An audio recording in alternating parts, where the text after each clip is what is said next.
Démarrage, démarrage, démarrage. Démarration, démarrageation. Démarration. Bonjour, bonjour. Hello, bonjour tout le monde. Alors là, cette petite enquête, toute petite, t'aimes bien quand je dis petite, hein. Ça sera sur,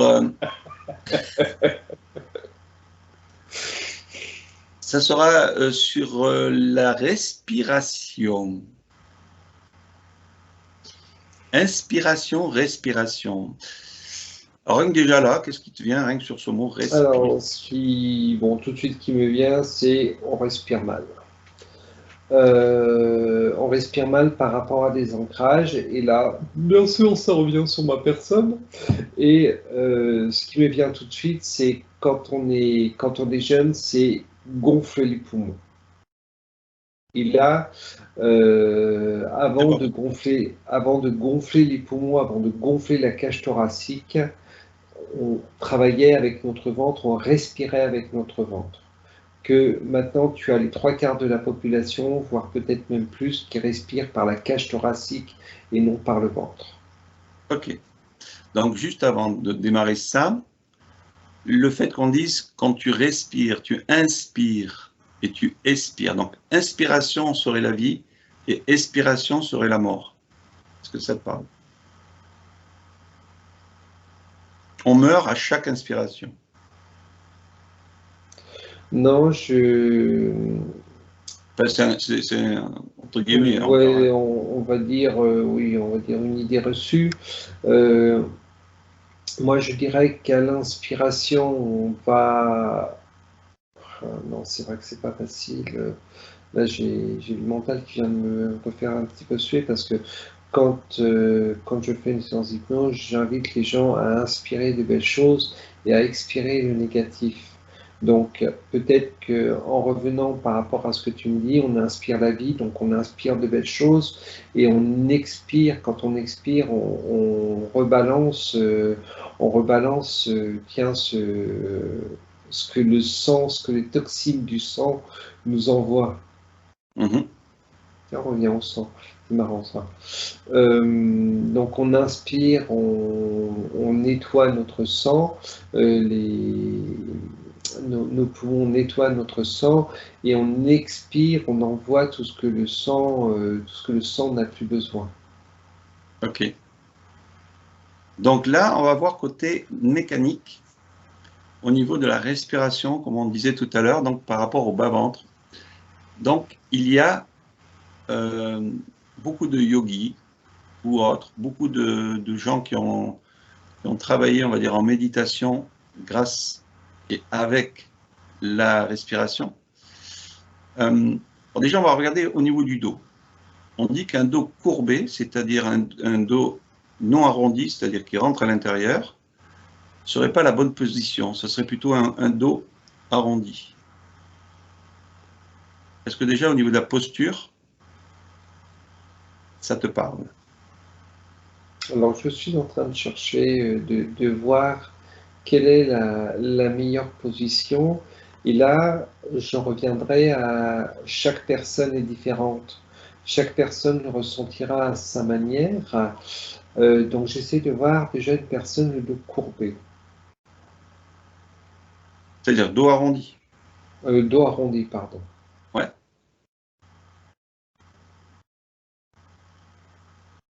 Dos droit.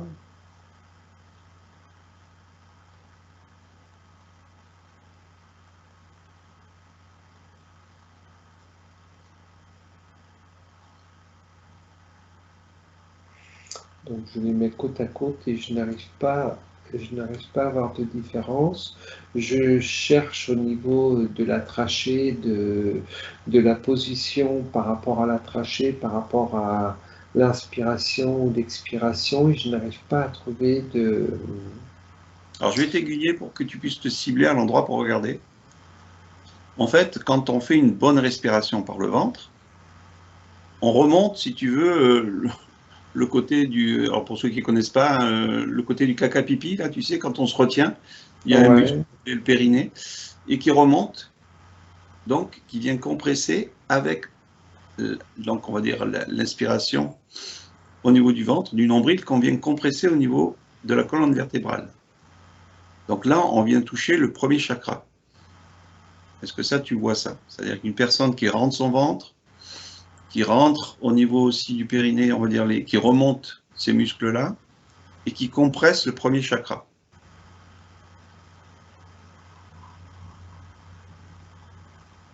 Alors, je te dirais que oui, en toute logique, il y a ce travail qui se fait. Mais ce que je n'arrive pas à voir c'est d'accord. Donc tu es courbé, tu fais ce travail-là au niveau du périnée, tu es droit, tu ne travailles pas ton périnée. Mais ce que j'essaie de trouver, c'est la correspondance par rapport à la respiration et au périnée. Donc la respiration va te permettre aussi, donc, en rentrant ce ventre, de pouvoir comprimer le premier chakra.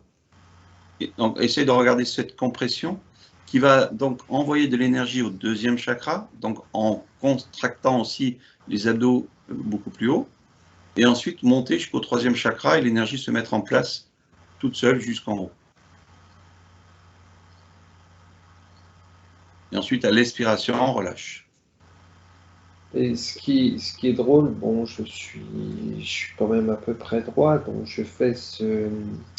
Là, bon, je m'excuse, je suis plus dans le mental, hein, là, c'est Alors, ne plus le regarde pas mental. sur toi, regarde sur les yogis ou sur d'autres personnes. Ceux qui font du yoga, il y a beaucoup de postures différentes, donc je ne pense pas qu'il faudrait chercher une personne de yoga. Il y a beaucoup de personnes en Inde ou autres qui ont déjà compris ça, des maîtres. Et à la rigueur, ce qui serait bien, c'est d'aller voir le japonais. Alors, on va aller voir notre japonais, Le japonais, notamment... c'est une personne qui est vivante sur Terre et qui a travaillé les énergies du chi et qui a donné des bons conseils sur plein de choses. Donc, regarde donc ce personnage si tu arrives à te reconnecter à lui.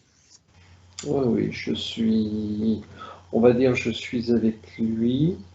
Je le vois faire son travail de respiration, mais je le vois en tailleur. Oui. Il n'est pas, il est pas, il n'est pas courbé. Je ne le vois pas courbé. Euh, Donc, il a une posture différente de tout ce que les autres font. donc voilà. Pose-lui la question justement par rapport à cette posture et cette compression de ce premier chakra pour diffuser l'énergie vers le haut par rapport au chi. Il est en train de me dire que c'est chacun sa façon de faire. Euh, nos chakras, nos points d'énergie, nos 8 points d'énergie principaux, à partir du moment qu'ils sont ouverts, que tu prennes n'importe quelle position, tu y mettras l'intention, ils s'ouvriront. Par contre, la position que tu expliquais par rapport au périnée légèrement courbé peut aider les personnes qui ne sont pas initiées à se les ouvrir. Ok.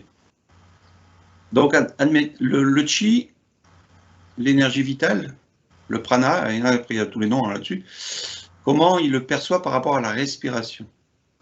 Est-ce que c'est essentiel de travailler la respiration pour pouvoir Oui, développer le chi? oui. Que ce soit le chi waouh, ou n'importe quel autre euh, ça veut pas dire Désignation. activité ou voilà ou désignation. La respiration, c'est, on va dire comme tu l'as dit tout à l'heure, c'est la vie. Euh, et si tu ne, la, d'accord, la respiration permet également d'apprendre à connaître son corps. C'est drôle, c'est vraiment chaque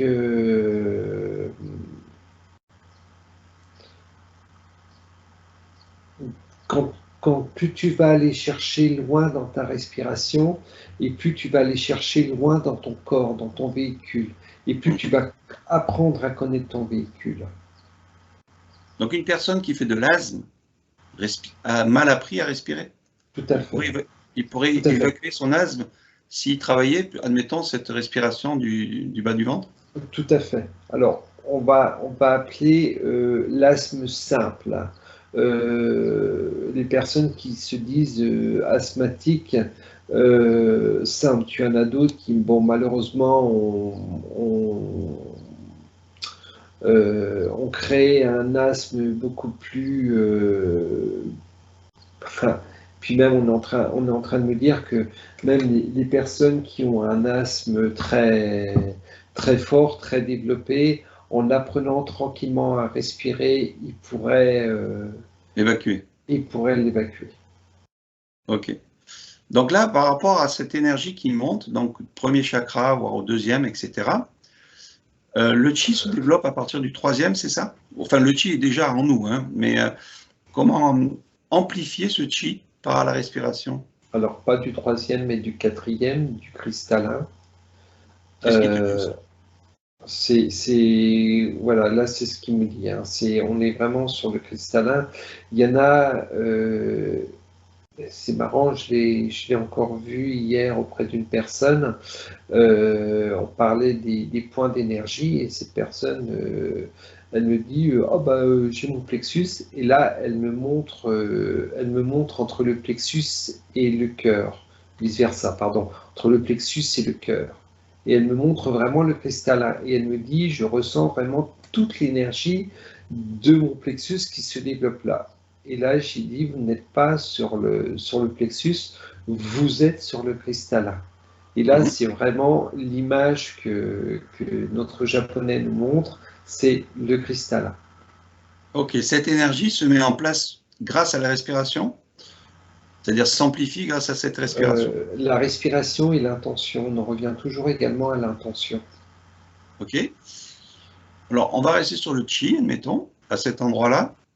On parle à l'extérieur du corps, il y a un champ d'information qui circule autour de nous, c'est-à-dire que l'énergie, le chi, est partout autour de nous. Parce qu'avec ça, déjà, il est d'accord. Oui. On dit que cette énergie qui est tout autour de nous, elle est neutre et non polarisée. Est-ce qu'avec ça, il est d'accord? Non, pas totalement. Pas totalement, parce que tout dépend les intentions et les pensées que tu as à ce moment-là. C'est-à-dire que l'endroit où il se situe, si tu es dans une ville avec énormément d'égrégores de pollution ou autre, là, on peut dire que ce n'est pas du chi positif. Voilà, il peut être pollué, ou à moins que vraiment tu sois dans ta bulle de neutralité totale et que voilà, tu es dans ta bulle et tu te dis que rien ne peut entrer, ou il n'y a que toi qui peux dégager cette possibilité, cette neutralité, là, j'ai du mal à m'exprimer par rapport à ça.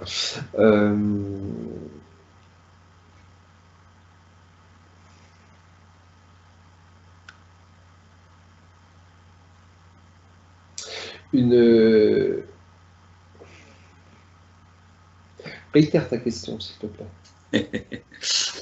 Donc, on va dire que pour amplifier, hein, c'est le mot, amplifier son chi, on pourrait récupérer de l'énergie dans le champ quantique, enfin dans le champ qui nous entoure. Est-ce que ça, c'est bien de le faire ou pas? Non. Moi, je dirais non. C'est marrant parce que j'ai le mental et j'ai pas le mental qui me répond. C'est vraiment ce chi, il est en vous. C'est vous, ce chi. C'est pas ce qu'il peut y avoir autour de vous, parce que ce qu'il peut y avoir autour de nous, on ne le connaît pas spécialement. Donc, c'est vous, c'est votre personne, ce chi. C'est Donc, votre souveraineté. une personne qui est dans la nature, qui est complètement hors de champ vibratoire humain, et il est plutôt dans une nature genre, je sais pas moi, Bugarache ou autre chose. Hein. Est-ce que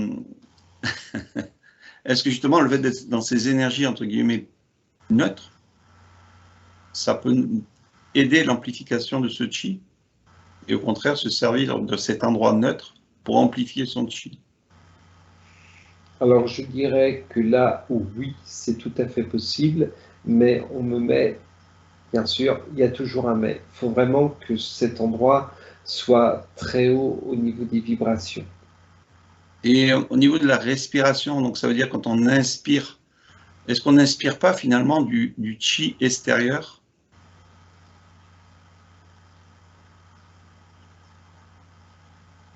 Nous dit notre super japonais. J'ai le mot prana, j'ai le mot, mais ce chi, ce que tu appelles ce chi à l'intérieur, ce chi extérieur, pardon, euh, l'air que tu inspires et que tu expires est automatiquement filtré par ta bulle. Ok. C'est donc l'énergie que tu vas respirer, filtrer et énergiser. C'est ça ce mot? Énergie. Oui, oui. Oui, ça doit être ça. Oui, je crois qu'il existe celui-là.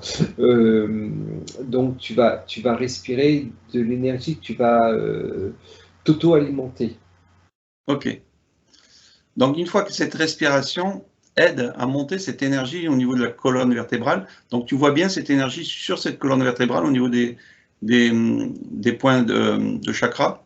Sur tous les points d'énergie, colonne vertébrale qui se répartit dans toutes les parties du corps. Oui, oui, bien sûr. Voilà. Donc le principal, on va dire, c'est cette. Alors qu'est-ce que ça a à voir avec la Kundalini?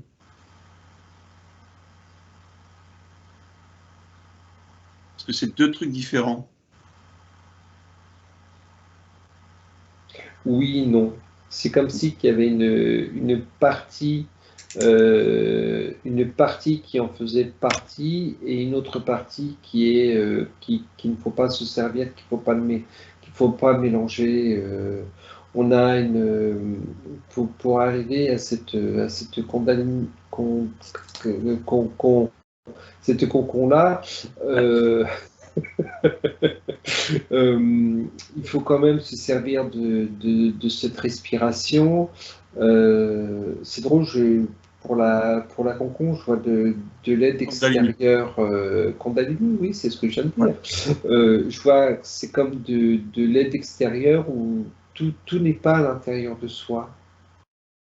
Si je te dis la Kundalini est une manipulation. Oui, oui, je te dis oui parce que, comme je viens de dire précédemment, que tout n'est pas à l'intérieur de soi. On ne Mm. va pas, on se sert d'une partie de nos énergies et on en bloque une autre, mais tu vois la partie bloquée par rapport à ce que tu viens de me dire. Donc là, tu m'as influencé, est aspiré par cette manipulation. Donc tout maître, toute personne qui apprend à des élèves ou autres à faire monter une Kundalini ou à faire du travail de respiration est à prendre avec prudence. Tout à fait. Ça ne veut pas dire qu'il n'y ait pas des bons personnages qui aident, hein. Ça ne veut pas dire ça que tout le monde est néfaste, mais toujours être prudent par rapport aux personnes qui éduquent les autres personnes, qui eux-mêmes ont été éduqués par d'autres personnes, et finalement, on ne sait pas quel est le vrai du faux dans tout ça. Ouais. Donc ce Tout qui à veut fait. dire, lui, le japonais, c'est que ce qui est bien, c'est de travailler soi-même dans la posture que l'on veut, là où on se sent le mieux, et qu'on ait le dos courbé ou non, donc la respiration est bien faite pour soi, le reste se met en place. Tout à fait, oui. D'accord? Qu'est-ce qu'il peut nous dire de plus sur la respiration concernant on va dire, quand ça arrive, l'énergie au niveau du cerveau, grâce à la respiration?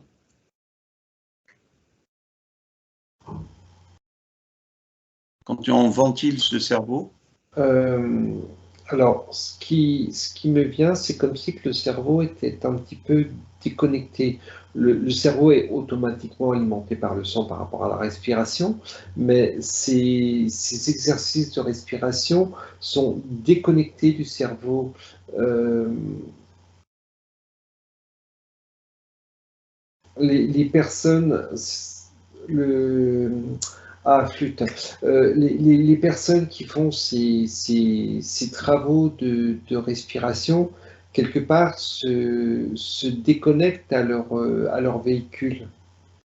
Mhm. Même s'ils sont conscients de l'air qui passe dans le nez, dans les poumons, etc., il y a la partie physique qui ressent consciemment cet air qui passe, mais le cerveau est automatiquement alimenté, on sent par rapport à à ce travail qui se fait, mais là, je ne le vois pas, je ne vois pas de, euh, quelle est l'importance que le cerveau a là.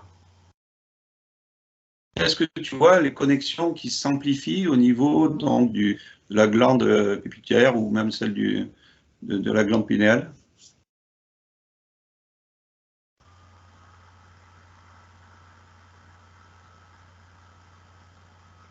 C'est drôle, ça, je le vois plus dans, on va dire, dans l'éthérique et plus sur le physique, mais plus dans l'éthérique. Je n'arrive pas à le voir dans le physique. Mhm. Donc, côté éthérique, comment tu vois ces énergies se développer ou s'accentuer, enfin, je sais pas après, grâce à cette respiration?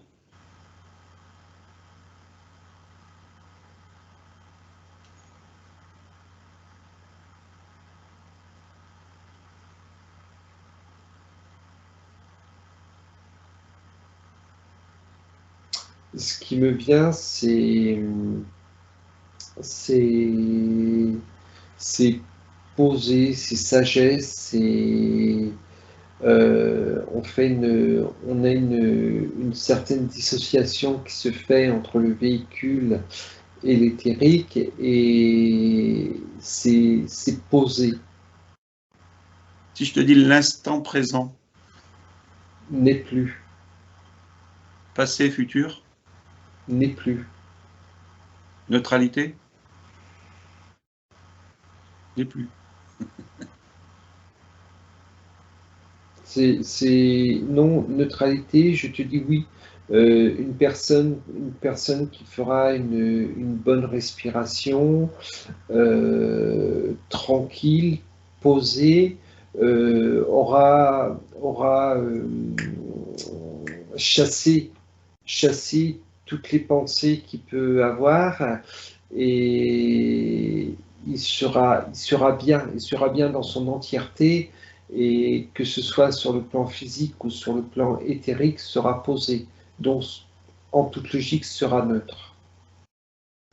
Si tu prends maintenant, là tu te déconnectes de ça, si tu prends, enfin tu te déconnectes, tu mets ça un petit peu de côté, mais peut-être ça va rejoindre. Tu prends une personne qui s'en va dans la montagne, qui est entourée de nature parfumée, donc une nature, on va dire, plus saine, et qui hume tout ça. Comment le corps réagit avec cette respiration de parfum? Je vais dire que le corps se nourrit, alors là on en revient au prana. Ouais. Le corps se nourrit de toutes ces odeurs, j'ai le mot fraîcheur, de cet environnement. Comment tu vois l'âme par rapport à une respiration pranique et ensuite une respiration classique? On l'a vu pour le sang qu'il y avait la différence. Est-ce que voilà, on regarde pour le côté pranique, qu'est-ce que ça donne? Comme une ouverture. Je dirais comme une ouverture. On ouvre,